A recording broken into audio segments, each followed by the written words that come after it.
السلام عليكم ورحمة الله وبركاته، أهلًا وسهلًا بإخواتي وحبايبي، يا رب تكونوا بخير، يا رب تكونوا في سعادة، يا رب تكونوا في أتم صحة، بجد وحشتوني جدًا، جدًا من الفيديو اللي فات.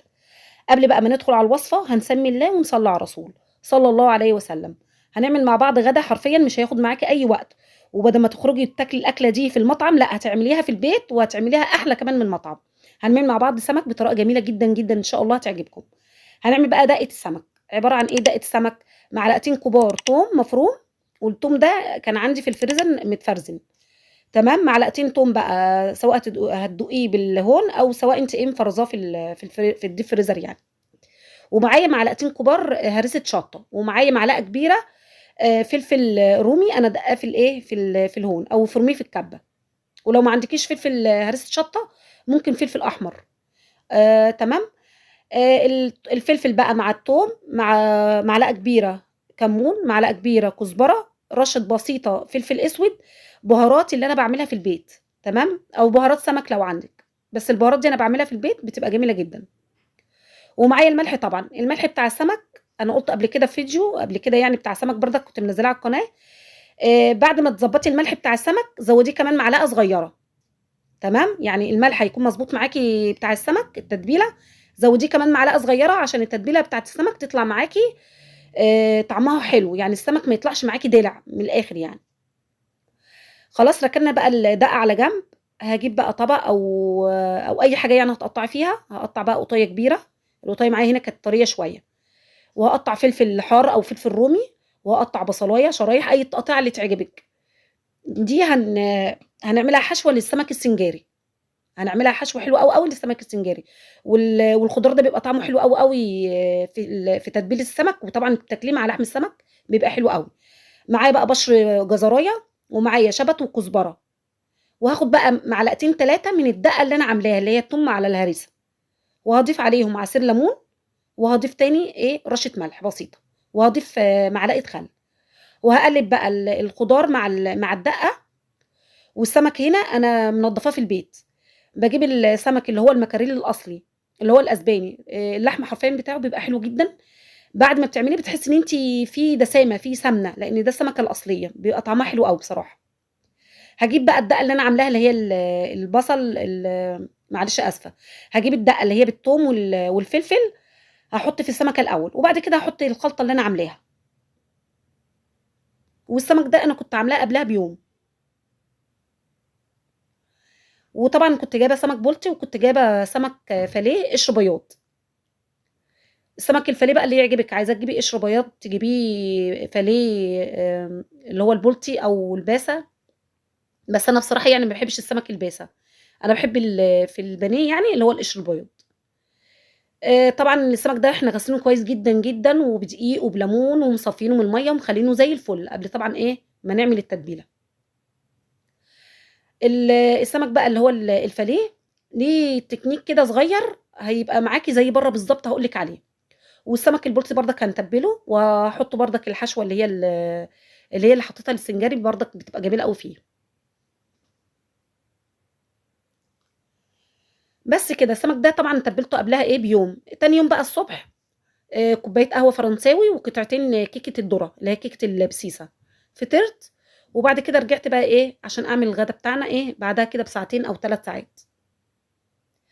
هاجيب بقى ورق زبدة وتحتيه ورق ألمونيوم، علشان هاحط فيه الإيه، السمك السنجاري، تمام؟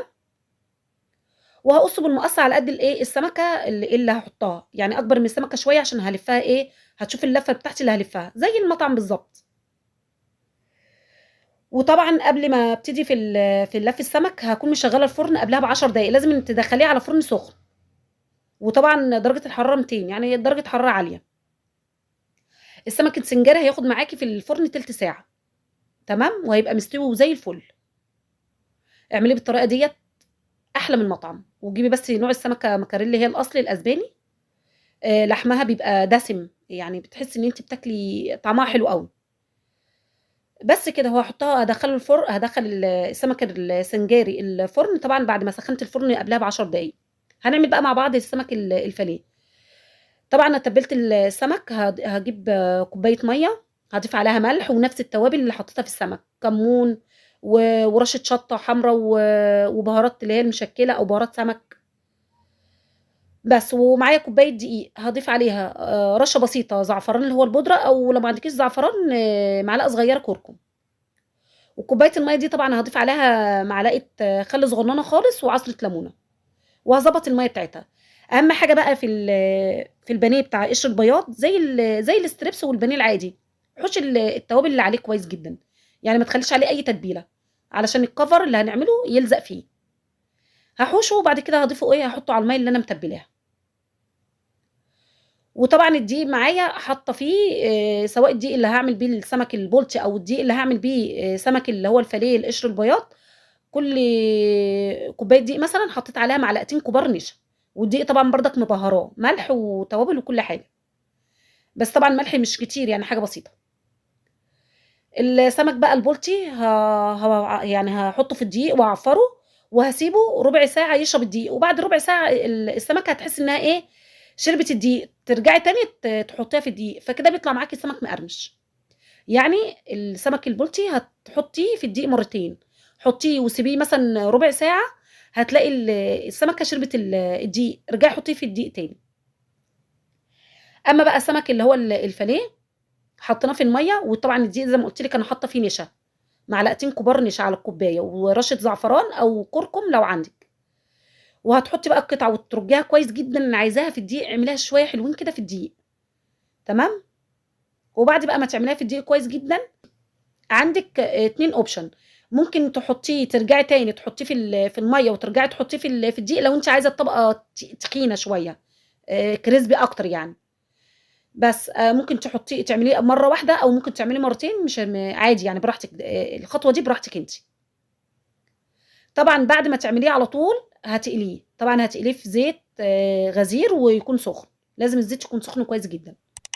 هتاكلي معاكي حرفيا سمك قشر بياض او سمك بانيه تحفه حكايه. كنت عامله جنبيه رز صياديه وسلطه طبعا، واكل المطعم لحد عندك يا ست الكل، وبالف هنا وشفا يا رب للي هيعمل الوصفه.